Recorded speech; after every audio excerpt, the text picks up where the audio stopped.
these people are bringing tens of thousands of larvae on their clothing into Texas whenever they go down to the riverbank and brush up against that carrizo cane, and all the property they go through, these larvae are dropped off.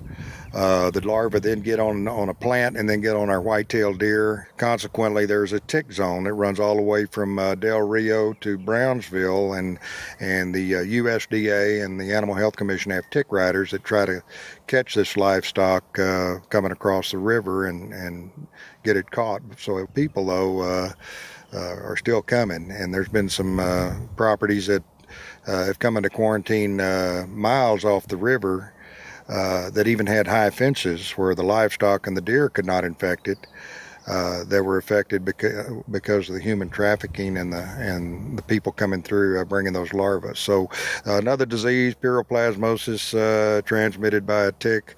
We actually, I personally feel like that tick showed up, that infected tick showed up coming in on people's clothing out of Mexico. Hoof and mouth disease is on the horizon. A lot of these people are coming from countries that have hoof and mouth disease, and that would be devastating for the United States livestock industry if hoof and mouth disease shows up in the United States. And it's a big concern because a lot of these people that are sneaking in here could have that virus on their tennis shoes. That's a huge concern for us. It would be absolutely devastating to the United States agriculture industry if that disease shows up.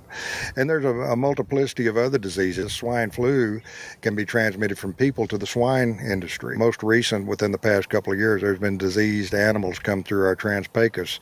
Horses being brought in with pyroplasmosis out of Mexico, and cattle being brought in to be sold at markets in Texas that are Mexican origin cattle that actually have brucellosis. That could affect our brucellosis-free status here in Texas down the road if it's not contained and stopped. Yeah, and then the human side of it with scabies and TB. A multiplicity of diseases, measles, chicken pox. These women and children, given the vouchers, more or less released into our society, is they're not tested for TB before they're released into our society. Once they get here, the amount of damage that they do. Property damage is staggering, and if you'll look at the fences south of the checkpoint, there's a 12-mile stretch there where the ranchers along the highway cannot run cattle on their ranch because those fences are constantly being destroyed on a daily basis. If there is a dead migrant on your land, would you just naturally look for vultures? Usually it's the buzzards, the vultures. Half the time we see vultures, it could be an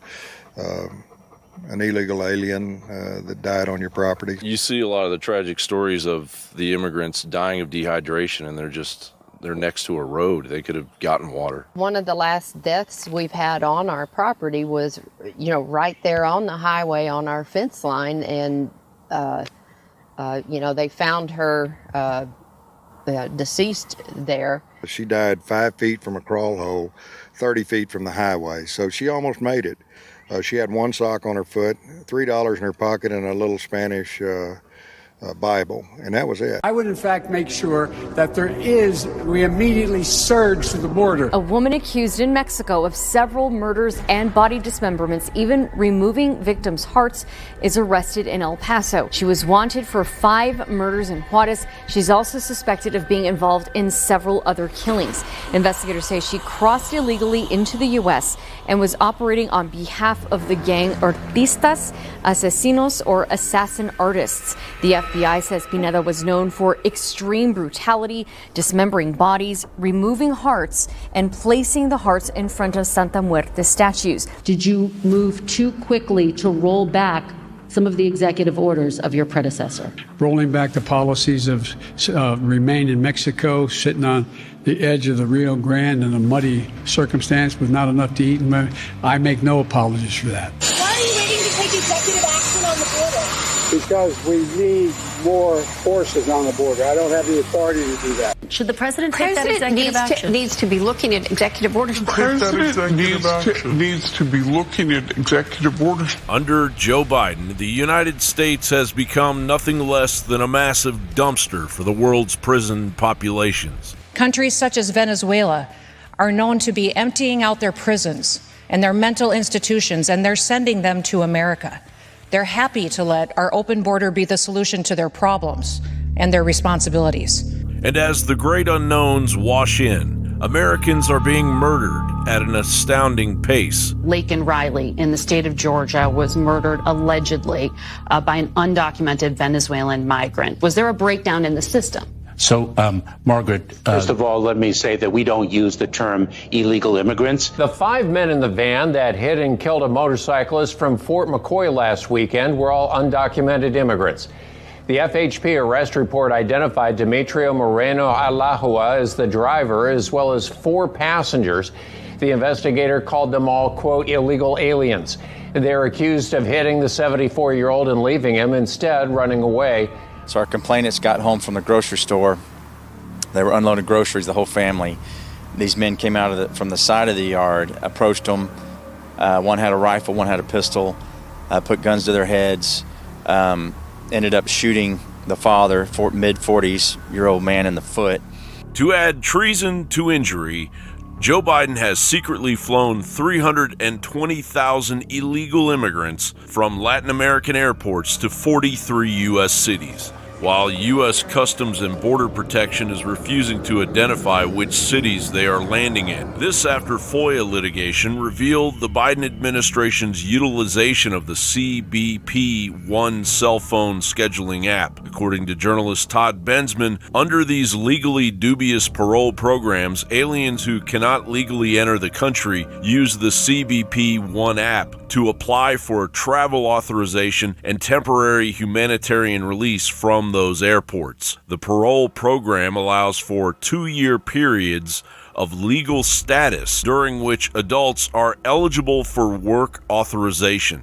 This all in an effort to break America, hollowing out the working poor and the middle class while gradually bankrupting the welfare benefit systems funded by the U.S. taxpayers. So last summer, New York State offered to help by launching a $25 million migrant relocation program, paying an entire year's rent for every migrant family that chooses to move out of the city. The problem is New York's suburban communities don't want them. I'm here to speak on behalf of the poor, the elderly, who are struggling because of the issues that you deal with and how you deal with them. If we look at Denver with 40,000 immigrants,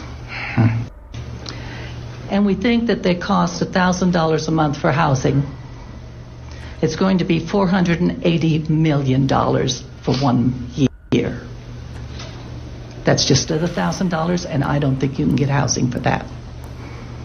If you feed those people 40,000 at $200 a month per person, I don't think that's possible today. If any of you have gone to the grocery store, that's 96 million in a year. We are headed for a tsunami. And once the hotels, free food, and money runs out, untold chaos is the only possible outcome and intention. John Bound reporting for Infowars.com. While other networks lie to you about what's happening now, Infowars tells you the truth about what's happening next. Visit Infowars.com/show and share the link today. 12 products that have not been available for a long time are now exclusively available and back in stock at drjonesnaturals.com. 12 products. My dad owns the company. He developed most of the supplements for Infowars. These are game-changing. They're amazing. All of them are of the highest quality. The Nano Silver Toothpaste and Wound Gel and Immune Gargle, Next Level Foundational Energy, Top Brain, Rocket Rest, the list goes on and on. But 12 products not available for months and months and months are now back in stock exclusively at drjonesnaturals.com. And one of the big ones is Fiber Green Caps. These are the concentrated essence of a spectrum, like wheatgrass is in there as well, of known sprouts that just do incredible things for our immune systems, our health, our energy, and for our guts. So, it's back in stock. Green Fiber Capsules, a limited run, exclusively at drjonesnaturals.com. Check it out today, and I thank you for your support. And for breaking news and updates, be sure and follow me at Real Alex Jones here on X.